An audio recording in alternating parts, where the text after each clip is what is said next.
asoavana fitariana mitariketan'olo tsambatra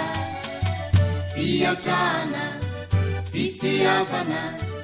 iany olon'Andriamanitra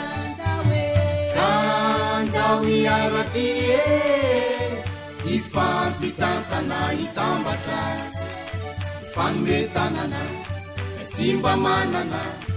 fativahiny siketie vavolombelona tsy matahotra ny manompo an'Andriamanitra faharetana fanampenana ny finonan'Andriamanitra kandao iaratie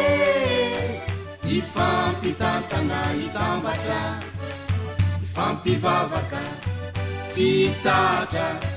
de samy ota fitaria kandao iaratie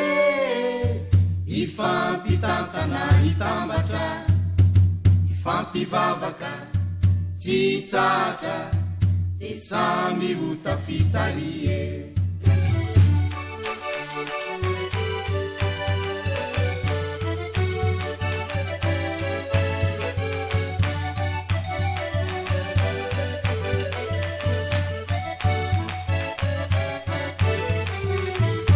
isandratana